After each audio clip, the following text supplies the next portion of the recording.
มื้อนี้มีเรื่องสิเว้าสู่ฟังอันฝนตกลงมาเนาะตกตั้งแต่เมื่อวานนี่แล้วก็มื้อนี้ยังมื้อนี่ก็ยังปล่อยๆอยู่ยังบ่ทันหยุดเออฝนมันตกลงมา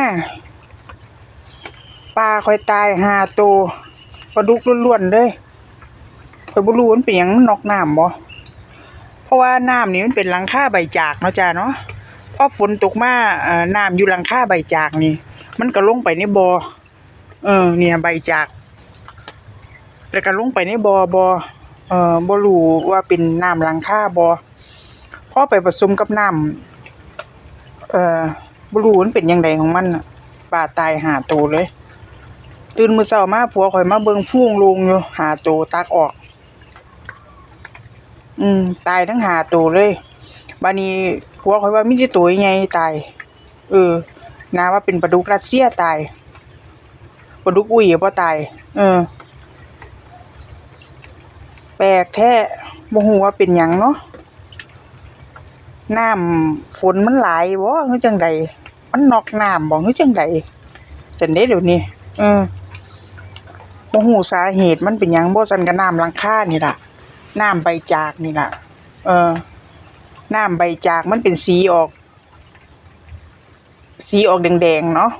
สีออกใบจากนี่แหละนี่สีนี้เลยนี่แล้วก็ลงไปในบ่อบัดนี้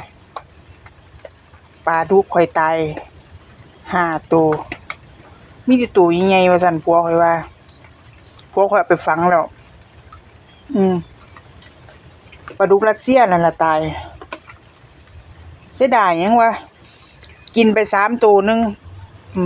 พากันกินปลาดุกไป3ตัวเอามาป่นเป็นตัว3ตัวบ่ใหญ่ปานใดตัวเท่า2นิ้วนี่จ้า2นิ้วกว่าๆยังบ่ฮอด3นิ้วดอกมันได้เดือนกว่าๆนึงปลาดุกแต่ว่าปลาดุกรัสเซียบางตัวมันก็ใหญ่ดีผัวข้อยว่ามันตายมื้อเช้านี่ตัวใหญ่อะมันตายเลยล่ะตัวใหญ่เลยล่ะตายว่าซั่นตาย5ตัวว่าซั่นโอ้ยหงายท้องปะงางสีขาวผัวข้อยมาเห็นมื้อเช้านี่แต่ว่าผัวข้อยเอาไปถิ้มก่อนข้อยบ่ทันเบิ่งบ่รู้ว่านอกน้ำหลังคาบ่นอกน้ำฝนบ่คือจั่งใด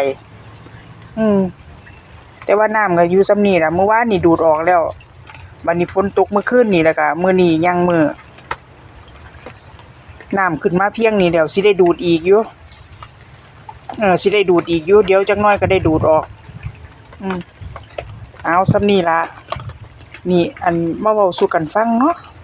การเลี้ยงปลามันบ่ได้ง่ายเลย